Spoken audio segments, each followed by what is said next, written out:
Salam sahabat-sahabatku kekasih Tuhan, apa kabarnya? Tetap semangat menjalani hidup ini, karena hidup ini adalah anugerah Tuhan yang harus kita syukuri. Jangan pernah takut yang namanya krisis. Terkadang di masa krisis itu Tuhan izinkan untuk membentuk kita, membentuk iman kita. Ada dua makhluk yang dipakai Tuhan yang sudah krisis untuk membentuk iman daripada Elia. Yang pertama burung gagak. Burung gagak kita tahu Bapak Ibu adalah seekor burung yang sangat rakus. Dia burung yang najis karena sering memakan bangkai dan memakan kotoran. Dia punya naluri serakah, tidak mau berbagi. Pokoknya kalau sudah ada makanan di mulutnya, itu tidak akan pernah dibagi. Ini bisa dikatakan Bapak Ibu krisis. Bagaimana mungkin dari seekor burung gagak lepas sebuah makanan atau dipakai Tuhan untuk memberi makan hambanya yaitu Nabi Elia. Tapi itu terjadi. Saya berpikir begini, apakah tidak ada lagi hewan yang lain, makhluk yang lain yang dipakai Tuhan untuk memelihara hidup daripada Elia? Ya seperti burung merpati, dia setia. Ya, mungkin anjing juga kan setia kepada tuannya. Dia taat. Tapi seekor burung yang serakah, yang rakus dipakai Tuhan. Artinya Bapak Ibu, burung gagak yang rakus pun taat kepada Tuhan. Sebagai bukti bahwa Tuhan mengendalikan segala sesuatu yang ada di muka bumi ini.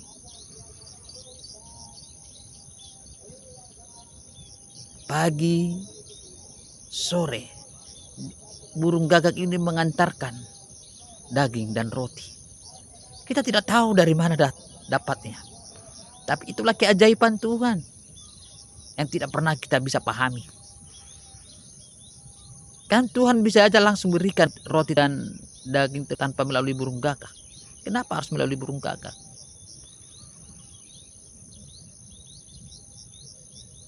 Disinilah cara Tuhan membentuk iman Elia.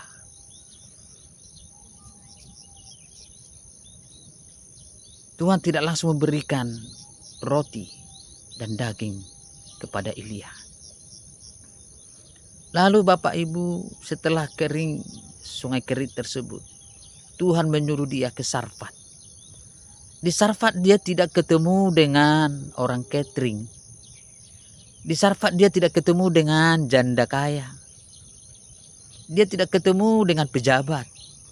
Tapi dia bertemu dengan janda yang sudah sekarat juga, sudah kritis juga.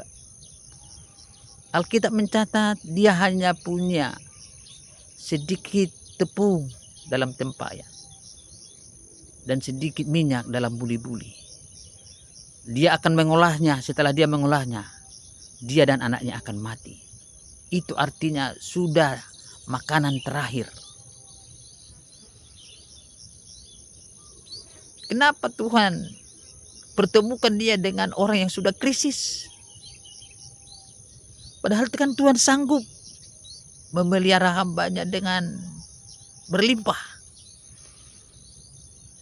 Ada banyak orang kaya di Sarfat. Tapi dia pertemukan dengan janda yang sudah sekarat juga. Bapak Ibu, sahabat-sahabatku kekasih Tuhan. Jangan terlalu cepat mengeluh ketika kita ada dalam keadaan krisis. Mungkin di PHK, baru mengalami bangkrut. Kita sudah pensiun, tidak ada lagi pendapatan. Jangan mengeluh dan jangan putus asa. Percayalah, Tuhan ada di sana. Tuhan ada di masa-masa Elia mengalami krisis. Tuhan tidak biarkan Elia.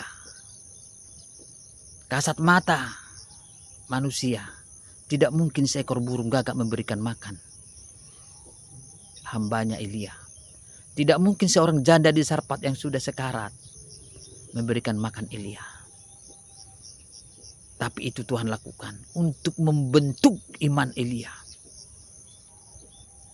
Untuk menjadikan Elia menjadi seorang yang berkualitas. Bapak Ibu, percayalah. Tidak ada kualitas tanpa sebuah kesulitan. Tidak ada iman yang hebat tanpa sebuah kesulitan. Lihatlah tokoh-tokoh Alkitab. Semua melalui hal-hal yang sangat sulit, mengalami kesulitan. Tidak ada tokoh Alkitab yang hebat yang dipakai Tuhan tanpa mengalami dan melewati sebuah kesulitan yang luar biasa. Musa mengalami kesulitan yang luar biasa. Daud, Daniel mengalami kesulitan. Masuk Elia.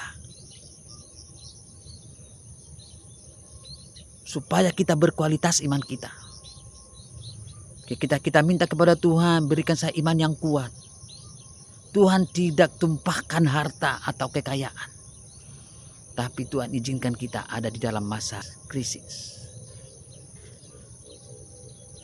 Mazmur katakan, sekalipun aku dalam lembah kekelaman. Masa krisis itu adalah lembah kekelaman. Tapi kita melewati masa lembah kekelaman tersebut.